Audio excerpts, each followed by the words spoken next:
गजाननं भूतगणासेवितं कपितजम्बूफलसारभक्षितं उमासुतं शोकविनाशकारणं नमा विघ्नेश्वरपादपङ्कजं गुरवे सर्वलोकानां विषयपूर्वज्ञां निधे सर्वविद्यानां दक्षिणामूर्ते नमः।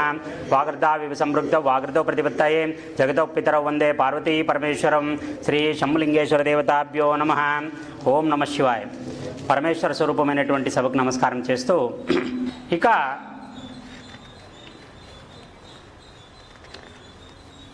మనకి మనుషులు సిన్సియర్గా ఉండేది చూసినాం, జంతువులు సిన్సియర్గా ఉండేది కూడా ఉన్నాయి. ఒకటి రెండు కాదు, కోకొల్లలు ఉన్నాయి, పురాణాల్లోనే ఉన్నాయి, మళ్ళీ మామూలు కాదు. మనకి ఎక్కువగా వచ్చేది చేతక్ అనే ఒక గుర్రం గురించి వస్తుంది ప్రస్తావన. ఇది మహారాణా ప్రతాప్ యొక్క ఆంతరంగికమైన అశ్వం. ఇది అంటే యుద్ధానికి సపరేట్గా దాన్నే వాడుతుంటాడు ఆయన. ఆ మనిషి మహారాణా ప్రతాప్ దాదాపు 7.5 అడుగులు ఉండేవాడు. ఆయన పట్టుకున్న బల్లెం 80 కేజీలు ఉండేది. ఆయన ఒరలో పెట్టుకున్న 2 కత్తులు ఒక్కోటి 22 కేజీలు ఉండేది. యువతలు 22 కేజీలు. ఎందుకు రెండు పెట్టేవాడంటే ఆయన దెబ్బకి ఒకే దెబ్బకి కత్తులు వదులుకునేవాళ్ళు శత్రువులు. అలా కత్తులు లేని వాడితో పోరాటం చేయకూడదని చెప్పేసి తనలాంటిది ఇంకో కత్తిని వాళ్ళ ముందు విసిరేవాడు, దాన్ని తీసుకుని యుద్ధం చేయాలి. ఆయన సాధన ఏ స్థాయిలో చేసేవాడంటే ఆయన కోటకి 2 కొక్కీలు వేయించి ఆ మొదటి మడిగిలో ఉండే కొక్కీలకి ఒక ఇనుప సంకెళ్ళని వేలాడదీసి ఆ సంకెళ్ళని తన చేతికి బలంగా చుట్టుకొని కింద ఒక గుర్రాన్ని పెట్టి ఆయన ఊగుతూ వచ్చేసి ఆ గుర్రానికి ఉండే మనకి దీని వేసింటారు కదా శాడిల్, దాంట్లో కాలు దూరించి గుర్రంతో పాటు పైకి లేపేవాడు ఆయన. అంతటి కఠిన పరిశ్రమ చేసిన వాడు మహారాణా ప్రతాప్. ఆయన్ని ఓడించడానికి నేననే వాళ్ళు నానా యాతనలు పడినారు, ఎక్కడ ఓడిపోలేదని. ఆయన చేతిలో ఒక గుర్రం ఉండేది, దాని పేరు చేతక్. మనకి చరిత్రలో ఎప్పుడైనా అంటే రాజుకి బంటుగా ఉండే జంతువుల్లో చెప్పాలంటే ఫస్ట్ వరుసలో 5 పేర్లలో ఫస్ట్ ఆ పేరు ఉంటుంది. మనకి బజాజ్ కంపెనీ వాళ్ళు చేతక్ అనే బండిని కూడా చేపించిన బజాజ్ చేతక్ అంటుంటారు. చేతక్ అంటే యజమానికి విశ్వాసంగా ఉండే ఒక గుర్రం అని అర్థం. మరి ఇటువంటిదే ఇంకొక ప్రస్తావన మేవాడ్ జిల్లా, అదే మహారాణా ప్రతాప్ పాలించిన మేవాడ్లోనే ఇంకొక రాజ్య పాలనలో జరుగుతుంది. ఆ రాజ్యంలోని నీళ్లలో ఆ శక్తి ఉందో మళ్ళీ ఆ రాజుల్లోనే ఆ శక్తి ఉందో మనకు తెలియదు. కానీ ఈ మేవాడ్ని రాజ్యాన్ని పాలించేటప్పుడు ఒక రాజుని కుతుబుద్దీన్ ఐబక్ యొక్క ముస్లిం రాజు వచ్చేసి సడన్గా దండయాత్ర చేసేసి ఆ రాజుని చంపేస్తాడు. రాజుని చంపిన తర్వాత ఎవరు మిగులుతారు? ఆయన కుమారుడు మిగులుతాడు.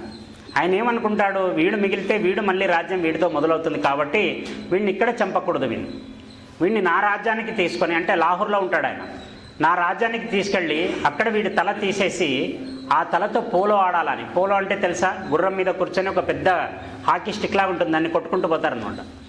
అలాగా పోలో ఆడాలనే ఒక ఉద్దేశంతో ఈ అబ్బాయిని ఒక గుర్రం మీద బంధించి తాను ఎవరైతే మేవాడ్ రాజు ఎవరు చనిపోయినాడో ఆయనకి నమ్మకంగా ఉండే ఒక గుర్రం ఉంటుంది, దాని పేరు శుభ్రక్. ఈ శుభ్రక్ అనే గుర్రాన్ని తనతో పాటు తీసుకెళ్తాడు.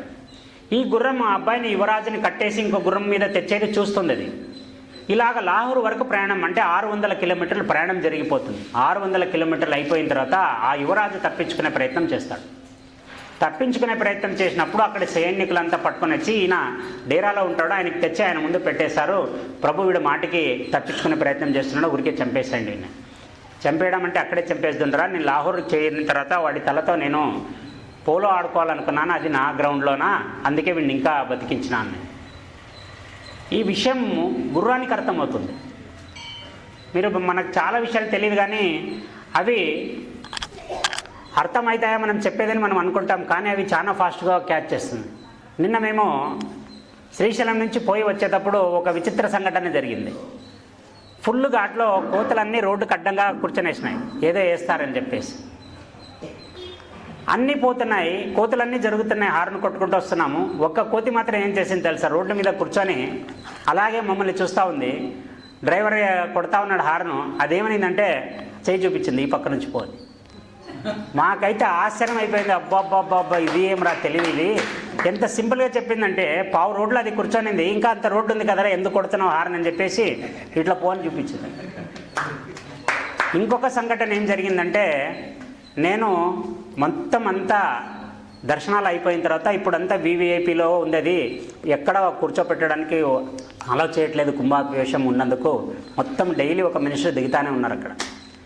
అక్కడ కూర్చోడానికి ఈవినింగ్ టైం ఒక 40 మినిట్స్ కూర్చొని రుద్రం పారాయణం చేసినాను. తెల్లవారుజామున కూర్చోడానికి ఎక్కడ ఛాన్స్ లేదని గేట్లు వేసేసినారు. బయటికి వచ్చి గోపురం దగ్గర బ్రహ్మరాంబాదేవి గోపురం ఏదైతే గాలి గోపురం ఉందో అక్కడ కూర్చొని నేను రుద్రాన్ని చదువుకుంటూ కూర్చున్నాను. ఇలా రుద్రాన్ని కూర్చున్నాను. 10 అయిపోయింది. 11 అనువాకం వచ్చిన తర్వాత భగవంతుని తలుస్తూ ఉన్నాను. ఒక తెల్లటి కుక్క వచ్చి ఈ నా చేతిలో చేసి గీకుతా ఉంది. ఇట్లా ఇట్లా ఇట్లా ఇట్లా. నాకు ఎవరు గీకుతున్నారని చూస్తే కుక్క అది ఏం అడుగుతుందో అర్థం కాలేదు. దాన్ని నెత్తి మీద చేసిన మళ్ళీ పోతుంది, ఒక రౌండ్ వేసుకొని వస్తుంది, మళ్ళీ పెట్టుకొని కూర్చుంటా, మళ్ళీ వచ్చి మళ్ళీ చేయి పెడుతుంది. నేను తర్వాత నా పక్కన ఉండేవాడు ఇంకొక ఆయన తర్వాత ముగ్గురికి వచ్చా అనుకొని నాది ఆకలి అయిందన్నట్లుంది దానికి. అది వాటికి ఏం తెలుస్తుందో మనకు తెలియదు, అది ఏం చెప్పాలనుకుంటే మనకు అర్థం కాదు. కానీ వాటికి చాలా జ్ఞానం ఉంటుంది. మనకి భాష ఉంది, వాటికి భాష లేదంతే. ఇలాగా ఈ శుభ్రక్కనే ఎప్పుడైతే ఈ గుర్రం ఉంటుందో ఈ గుర్రాన్ని కుతుబుద్దీన్ ఐబక్ తీసుకొని పోతాడు, యువరాజుని చంపాలని ప్లాన్ చేస్తాడు. అది దానికి అర్థమైపోతుంది. అదేం చేస్తుందంటే ఒక్కసారిగా ఆయన ఎక్కేటప్పుడు ఇదిలించుకుంటుంది ఈపు. వాడు కింద పడిపోతాడు. ముస్లిం రాజు బలంగా వాడిని కాళ్ళతో నొక్కడం స్టార్ట్ అయిపోతుంది. గుండెల మీద గుచ్చి గుచ్చి గుచ్చి వాడు లాస్ట్కి నెత్తురు కక్కుకొని చనిపోతాడు. ఆ గుర్రం వాడిని చంపేసిన తర్వాత కన్ఫర్మ్ అయిన తర్వాత వాడి ముక్కు దగ్గర ముక్కు పెట్టి టెస్ట్ చేస్తుంది, వీడి గాలి ఆడుతుందా లేదా. టెస్ట్ చేసిన తర్వాత వీడు ప్రాణం లేదన్నప్పుడు యువరాజుకి సైగ ఇస్తుంది, నువ్వు ఎక్కేసాయి గుర్రం అని. టక్కని యువరాజు ఎక్కేస్తాడు. అలవాటైన గుర్రం వాళ్ళ నాయనది కాబట్టి అది ఎలా 600 కిలోమీటర్లు ముందుకెళ్ళిందో మళ్ళీ అదే 600 కిలోమీటర్లు మేవాడికి తీసుకుని వస్తుంది. తీసుకొని వచ్చి ఇంకా కొద్ది దూరంలో స్తంభం ఉంటుంది. మనకి రాజ్యం అనేది టెరిటరీ ఉంటుంది, బౌండరీ. ఆ బౌండరీ దాటిన ఒక 10 అడుగులు అయిన తర్వాత అది కుప్ప కూలిపోతుంది. అది ఎందుకంటే అప్పటికే వాళ్ళు వెనకల నుంచి బల్లాలు వేసింటారు. అది రక్తస్రావం జరుగుతూ ఉంటే కూడా 600 కిలోమీటర్లు తన యజమానిని కాపాడాలా, నన్ను నమ్మి ఇడిచిపోయినాడని చెప్పేసి ఆ యువరాజుని తెచ్చేసి తన బార్డర్లోకి ఆ అబ్బాయిని వేసేసి అది ఆ రాజును చూస్తూ అతని ఒళ్ళో చేయి పెట్టేసి అలాగే కళ్ళు మూసేస్తుంది. ఇది ఒక గుర్రానికి ఉండే విశ్వసనీయత. ఒక మనిషి ధర్మంగా బతకాలి, నిజాయితీగా బతకాలి. వాడు నడిచే ఈ ధర్మ మార్గం ఏదైతే ఉందో అదే వాడికి కవచంలా పనిచేస్తుంది. నేను ప్రతి క్లాస్లో ప్రతి ప్రవచనంలో ఏం చెప్తానంటే నువ్వు ధర్మాన్ని నిర్దిష్టంగా కాపాడుతూ పో. అది ఎప్పుడు నిన్ను కాపాడుతుందో నీకు తెలియదు, అది వస్తుంది. ఆ టైం వచ్చినప్పుడు నీవు చెప్పకపోయినా నువ్వు పిలవకపోయినా ఆ ధర్మం నిన్ను కవచంలా నిలబడి కాపాడుతుంది. అందుకే నువ్వు ఎప్పుడు ఏ కష్టం వచ్చినా ధర్మం వైపుకు నిలబడు, దాన్ని వదలొద్దు. అది వదిలినావో నువ్వు నీ జీవితాన్ని నువ్వు చేయవదులుకున్నట్టే. ఇక సుభాష్ చంద్రబోస్ గురించి తెలియని వాళ్ళు భారతీయులు ఎవరు ఉండరు. మనం అందరూ చెప్పినట్లు గాంధీ నెహ్రూలు చేసిన అహింసావాదంతో మనకి స్వాతంత్రం రాలేదు.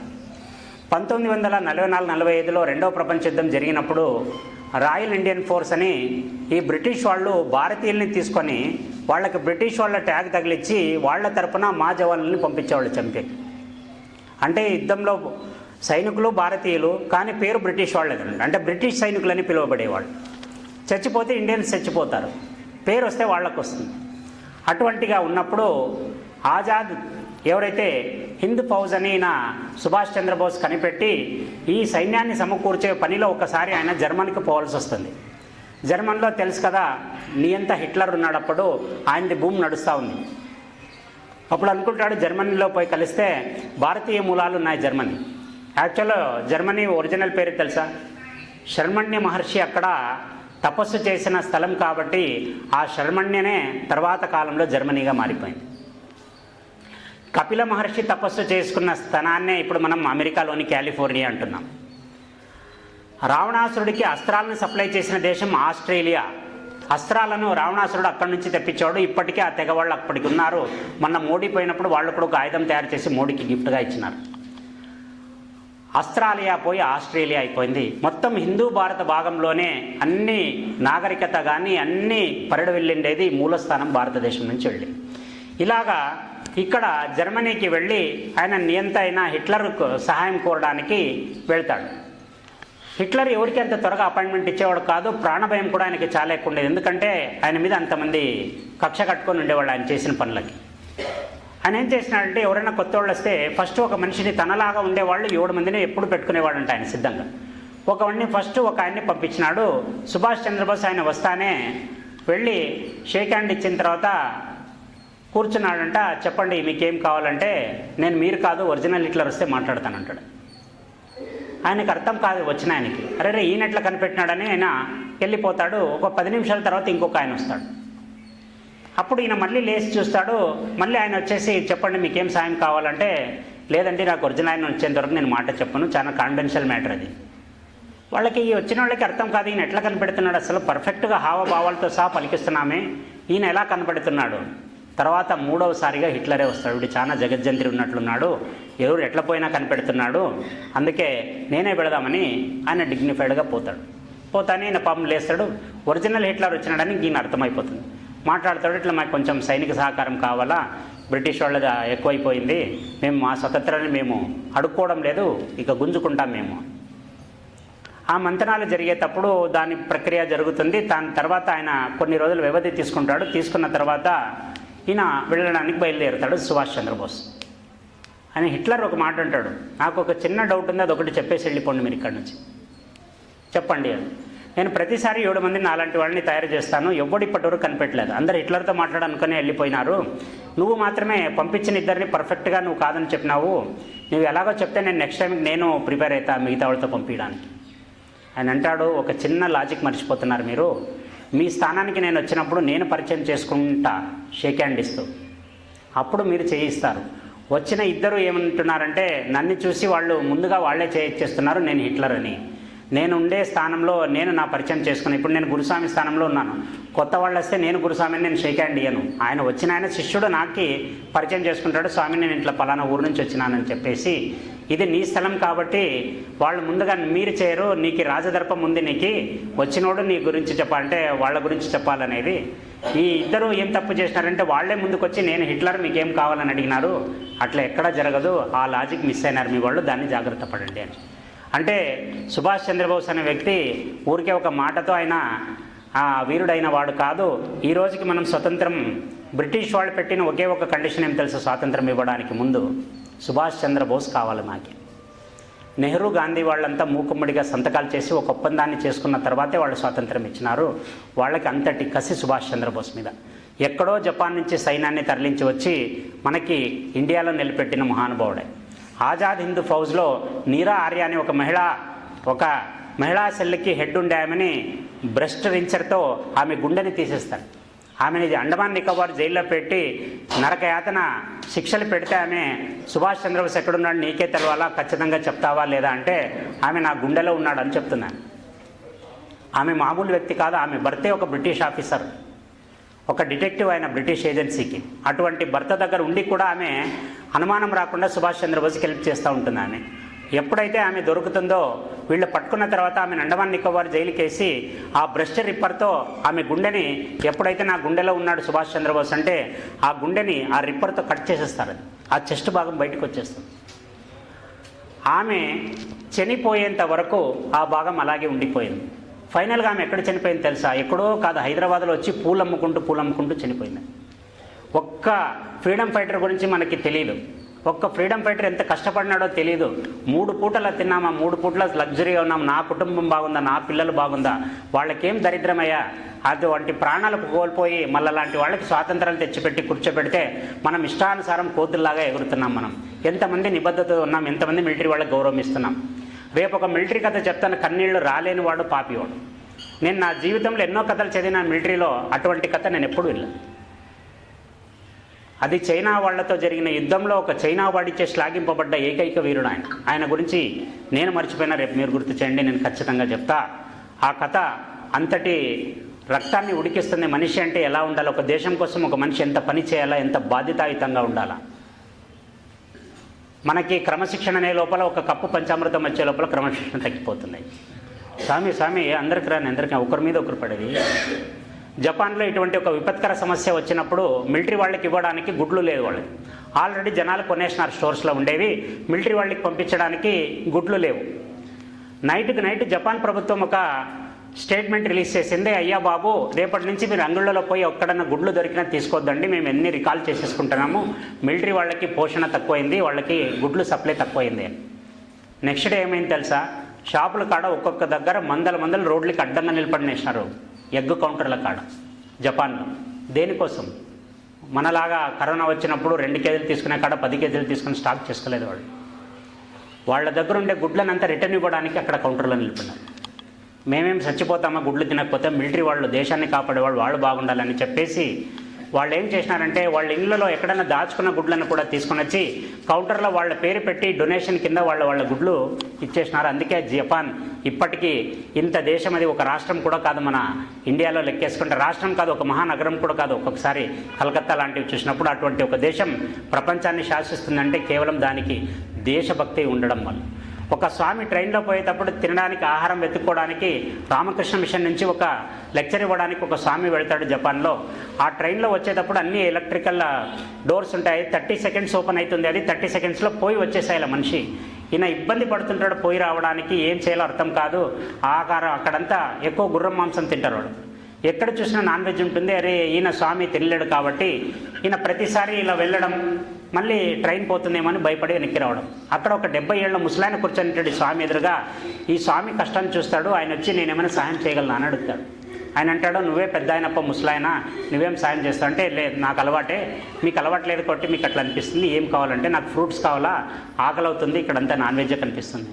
సరే మీరు వెయిట్ చేయండి అని చెప్పేసి ఆయన నెక్స్ట్ స్టేజ్ వచ్చే లోపల కరెక్ట్ 30 సెకండ్స్లో టక్కని వెళ్తాడు. ఆయన జోబుల నుంచి ఒక $5 కాయిన్స్, అంటే జపాన్ కరెన్సీ ఏదైతే ఉందో దాన్ని డబ్బాలో వేసేసి అక్కడి నుంచి ఒక ఫ్రూట్ ప్యాకెట్ని తీసుకుని వచ్చి ట్రైన్ ఎక్కేస్తాడు.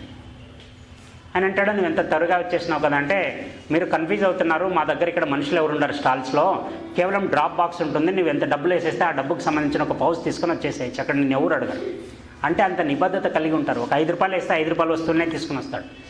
మనోళ్ళు ₹5 వేస్తే అంగడినే తీసుకుని వస్తారు, గోన్సంచి తీసుకొని పోయి. మనకి వాళ్ళకు ఉండే డిఫరెన్స్ చెప్తున్నా, ఎందుకంటే ఇంకొకటి వస్తే వాళ్ళు యాచించరు వాళ్ళు.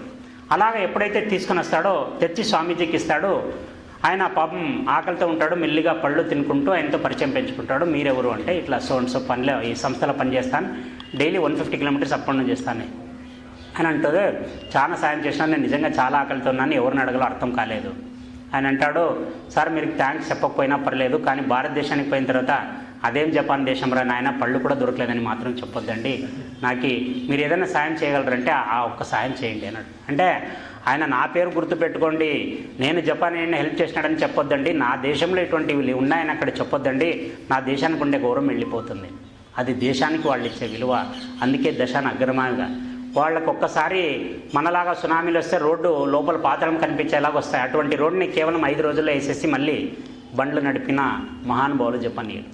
అటువంటి జపాన్ ఈరోజు భారతదేశం పక్కన నిలబడిందంటే నిజంగా మనం గర్వంగా చెప్పుకోవాల్సిన విషయం. జపాన్ టెక్నాలజీ అంత గొప్పది. ఏంది అబ్బా 5 minutes. ఇక ఒక్కొక్కసారి మనం గొప్పోళ్ళనే ఫీలింగ్ మనకే వస్తుంది. అది రావాలి, ఎందుకంటే అహం అనేది ప్రతి మనిషికి ఉంటుంది. నేను మంచోడుగా, నేనే మంచోడు, ఇంకంతా దుర్మార్గులాగా అనిపిస్తుంటారు, ఇంక్లూడింగ్ నాకు కూడా. నేనేం దేవుడు కాదు కదా. కానీ ఎవడు మంచోడు ఎవడు చెడ్డోడు అనేది ప్రకృతి నిర్ధారణ చేస్తుంది. ఇటువంటి ఒక సంఘటన ఎక్కడొస్తుంది, ఒక రాత్రి అందరూ మంచి వర్షం కురుస్తుంటుంది. ఒక కుగ్రామానికి ఒక బస్సు వెళ్ళాలా, అది లాస్ట్ బస్సు 10:30 రాత్రి. ఓ పక్క పిడుగులో, పక్క ఉరుములు, ఓ పక్క భారీ వర్షం వస్తుంటుంది. ఆ వర్షంలో ప్రయాణం జరగాల. ఆ బస్సు నిండా జనాలు ఉంటారు. ఆ ఊరికి ఆ ఒక్క బస్సే లాస్ట్ బస్సు, అది దాటితే మళ్ళీ నెక్స్ట్ డే వరకు బస్సు లేదు. ఎక్కడైనా స్టాండ్ చేద్దామంటే వర్షం బోరున ఉంది. వాళ్ళు ఏం చేస్తారంటే అందరు బస్సు ఎక్కి ఫుల్ కెపాసిటీతో బస్సు కూర్చుంటారు. బస్సు స్టార్ట్ అయిపోతుంది. వస్తుంది మొత్తం ఘాట్ సెక్షన్లో జర్నీ అనమాట. ఆల్మోస్ట్ ఒక 3.5 hours ఘాట్ సెక్షన్ జర్నీ అయిన తర్వాత ఆ గ్రామానికి చేరుకోవాలి. అటువంటి ఒక బస్సు ప్రయాణం చేసేది మొదలైన తర్వాత సడన్గా అడవిలోకి పోతానే పిడుగులు పడ్డం మొదలు పడతాయి. కరెక్టు వీళ్ళు వెళ్ళే బస్సుకి ఒక 10 అడుగులు 12 అడుగుల దూరంలో పిడుగులు పడ్డం మొదలు పెడతాయి. 2 సార్లు తప్పిస్తాడు ఆయన డ్రైవర్ పిడుగులు. 3వసారి ఒక పెద్ద చెట్టు మీద పడి చెట్టు అడ్డం పడిపోతుంది రోడ్డుకి. డ్రైవర్ తనకుండే ఒక అనుభవంతో ఆయన ఇంకొక పక్కకి తిప్పుతాడు బస్సుని. ఆయన ఫీల్డ్ చాలా పర్ఫెక్ట్గా ఉంటాడు, అది ఇంత ఎక్కడ ఏమేమి ఉన్నాయని తిప్పుకొని ఇంకొక దగ్గర నుంచి వస్తాడు. బస్సుకి కేవలం ఒక 4 అడుగుల దూరంలో ఒక పిడుగు పడుతుంది. ఇక డ్రైవర్కి కంపం పట్టిపోతుంది. ఒక దగ్గర బ్రేక్ వేసి నిలబెట్టేస్తాడు. ఏమిది ఈరోజు ఇట్లా ఉంది. ఒక ముసలాయన జపాన్ని చేస్తూ ఒక మాట చెప్తాడు, బాబు నేను ఒక మాట చెప్తాను, మీరు ఎన్నైదా భావించద్దండి. ఈ బస్సులో ఎవరో ఒక వ్యక్తి పిడుగుపాటికి మరణించాల్సిన వాడు ఈ బస్సులో ఉన్నాడు. వాడి కోసం పిడుగులు మమ్మల్ని వెంటాడుతూ ఉన్నాయి. అందరూ ఒక్కసారి ముఖాలు చూసుకుంటారు. ఇదే మరి ఇప్పుడు ఏం చేయాలా? దీనికి ఒక మార్గం ఉంది.